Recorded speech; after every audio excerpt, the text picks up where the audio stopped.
Hey everyone, welcome back for another deep dive. We're tackling sections of deep learning this time around.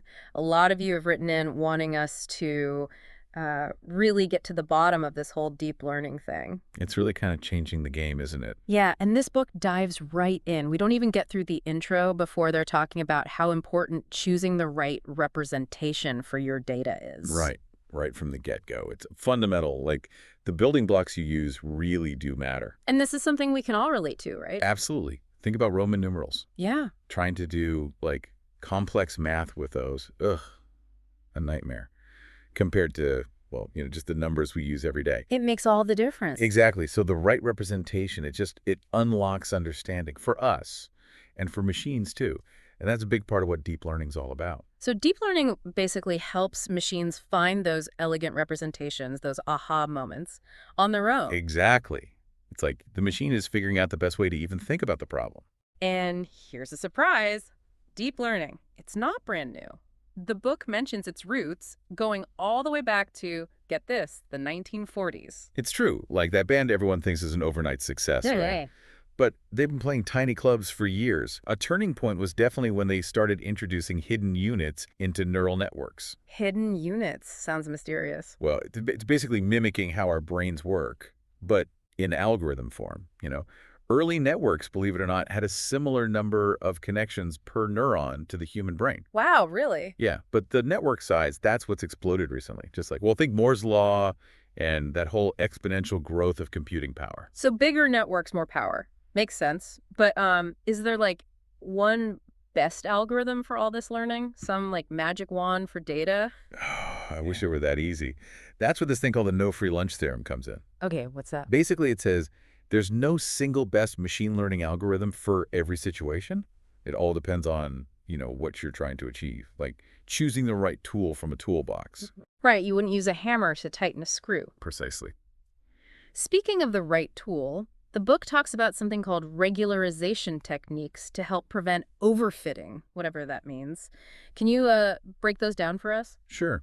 Imagine you're teaching a student to identify different types of birds. Overfitting is like that student memorizing every single detail of the birds in their textbook. But then they go outside, see a real bird, slightly different shade of feather, and they're totally stumped. Because they haven't really learned the underlying, like, birdness of the bird. Exactly. Regularization techniques are like safeguards we build into deep learning models to prevent that. So they don't get too focused on the specifics of the training data and can generalize better to new data they haven't seen before. Makes sense. Finding that balance, learning the underlying patterns, not just memorizing. Okay, so the book also mentions this thing called PCA, Principal Component Analysis. Sounds kind of intimidating, but the way they explained it, actually with an example, made it surprisingly clear. Oh, what was their example? Imagine a big, tangled ball of yarn. Okay, I'm picturing it. PCA is like, it helps you find the best angle to look at that mess, so you can see the main thread running through it. That's a great analogy. It's about finding the dimensions in the data with the most variation, the principal components. So we're basically like untangling the data yarn to see the big picture. Exactly. And this is huge for anyone working with complex data sets. Yeah. It means even if your data seems messy at first glance, deep learning can help find the hidden structure and make sense of it all. Okay, that's pretty cool. But here's a thought. A lot of traditional algorithms, they seem to assume the data is all nice and predictable, But the real world, it's messy, full of surprises.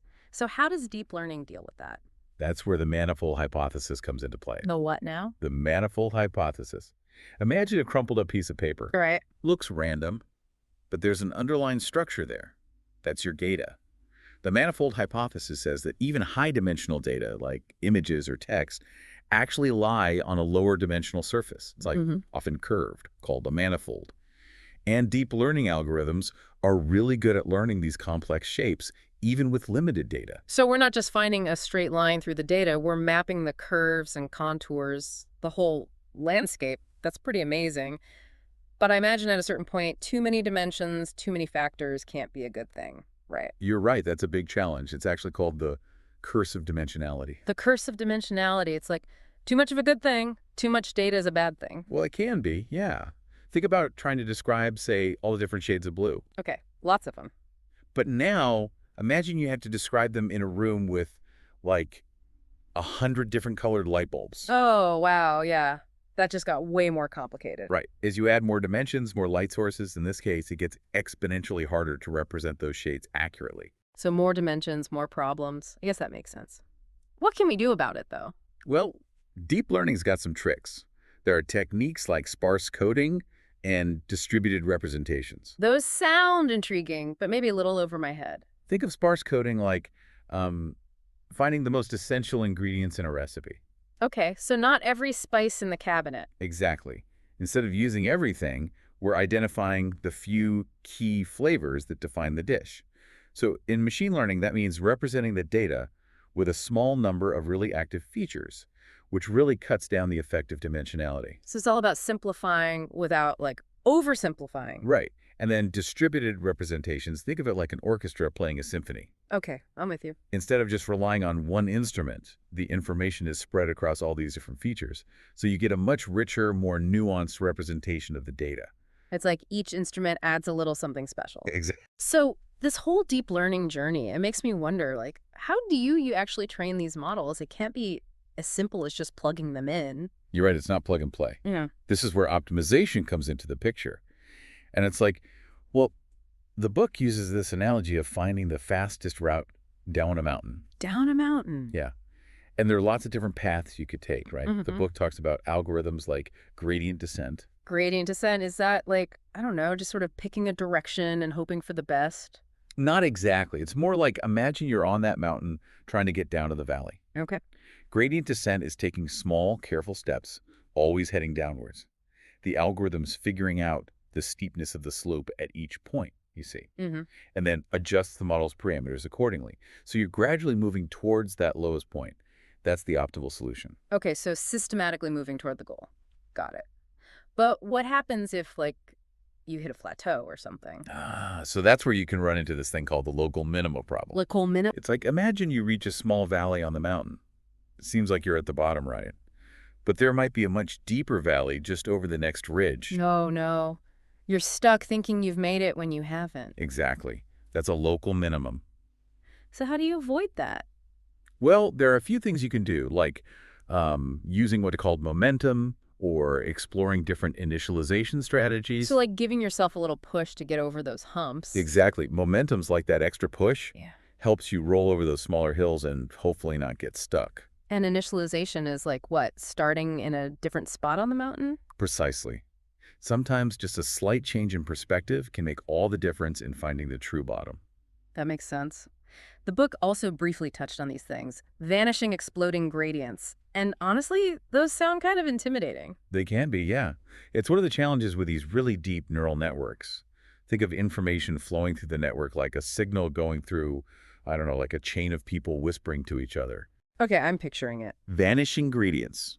That's when the signal gets weaker and weaker with each whisper until it just kind of fades out before it reaches the end. Like a game of telephone. Yes. And that makes it hard to train those early layers of the network. Exploding gradients, on the other hand, that's when the signal gets amplified with each whisper, so loud it just becomes distorted.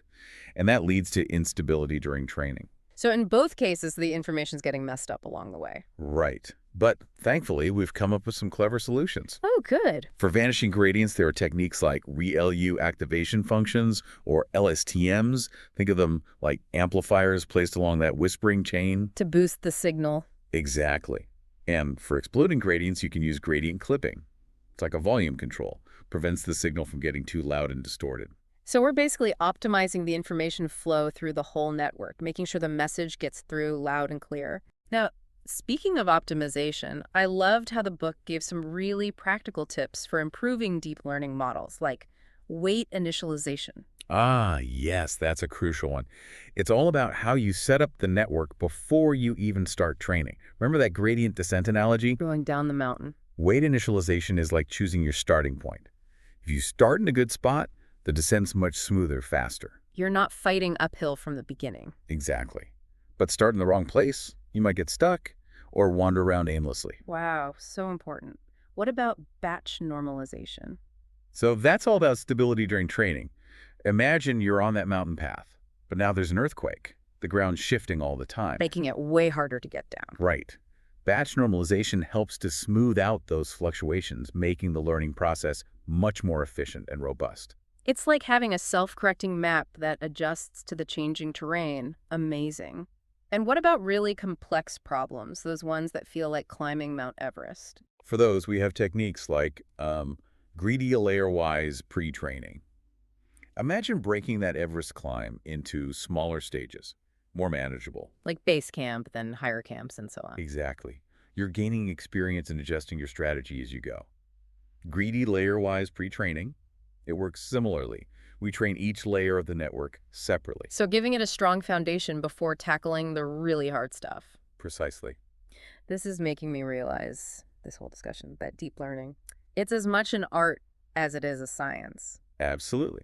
You need the theory, yeah, but you also need intuition and experience. And just like with any craft, there are always new techniques and tools to master. So we've explored the landscape, learned about the tools, picked up some tips for the journey, but I'm curious about the practical implications here. How is deep learning actually being used in the real world? Oh, well, that's where things get really exciting. I mean, deep learning is not just some abstract idea anymore. It's being used everywhere, like self-driving cars. Yeah, that's got to be deep learning, right? For sure. And personalized medicine even. Virtual assistance fraud detection. It's really changing how we live and work. Okay, so we're talking big impact here.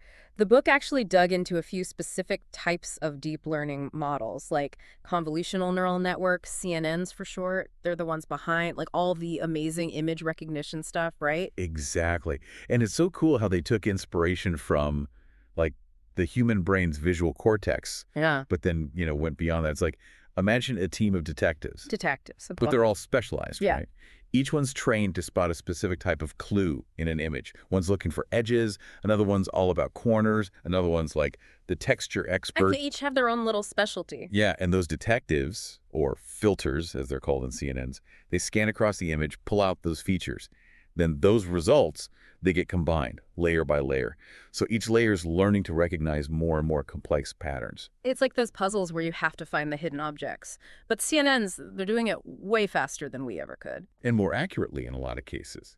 What's really wild is that those filters, those detectives, they aren't designed by engineers, really. It's the CNN itself. It learns those filters from the data. That's what makes them so adaptable. Wow, no wonder they're everywhere. Okay, so CNNs, they're the image experts. What about language? The book mentions something called recurrent neural networks, or RNNs. Right, RNNs, they're all about sequences. So just like CNNs are great for spatial data like images, RNNs are built to handle data where the order really matters, like in a sentence. Makes sense. The cat sat on the mat. It's not the same if you rearrange the words. Exactly. And RNNs, they get that. They have this way of remembering past information. Like, when you read a book, you keep track of the plot. They process the data piece by piece, holding on to information from each step along the way. So each word adds another layer to their understanding of the whole sentence. You got it. And that's why they're so good at things like language translation, where context is everything. Like, think about translating, I love you. Yeah, loaded phrase. The meaning could change a lot depending on who's saying it to whom, right? For sure. And RNNs, they can pick up on those nuances. But the book did mention some pretty technical stuff about them, like backpropagation through time and long short-term memory networks. LSTMs. Yeah, those sounded pretty intense, even for us. What can you tell us about them without, making our heads explode?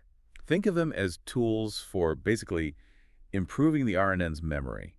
Backpropagation through time, that's about making sure the network learns from its mistakes across the entire sequence, not just one word at a time. And LSTMs, they're like a special kind of memory that helps with that vanishing gradient problem we talked about earlier. Right, where the signal fades out. Exactly. LSTMs, they help RNNs hold on to important information even over long stretches, which is key for, like, understanding a whole paragraph or translating a document. It's like they have a longer attention span. So all this is amazing, but there have to be some limitations to deep learning, right? It can't be perfect. Of course not. It's powerful, but it's not magic. One of the big ones, honestly, is data. These models need a ton of it to learn effectively. So they're like data-hungry learners. Big time. Think about trying to learn a new language by reading like 2 pages of a book. You might pick up a few words, but you wouldn't be fluent. It's the same for these models. They need those massive data sets. Okay, so data's huge. What else? Computational power. Training these models, it's Well, it's resource intensive, to say the least. You often need specialized hardware, and even then, it takes time. So it's not something everyone can just do on their laptop in an afternoon? Not quite. But there are, like, cloud-based platforms popping up, making it a little more accessible. That's good to hear. Okay, so as we wrap up this deep dive, one big question's on my mind. We've seen how these models find patterns in data, which is amazing. But what about situations where the rules of the game are always changing? You're hitting on a really important point. Most of the deep learning models out there, they assume the world is pretty static, that those patterns stay the same. But, reality's a lot messier than that. So how do we build models that can adapt just like we do? That's the million-dollar question, right? There's some really interesting research on continual learning, where models can keep learning new things without forgetting the old ones. It's like giving them an upgrade from just learning to actually learning to learn. Exactly. Well, this has been eye-opening. We've seen the power of deep learning, but it seems like there's so much more to discover. Absolutely. And that's what's so exciting about it, right? There's a real sense of possibility here. That's a great note to end on. Thanks for joining us for this deep dive. And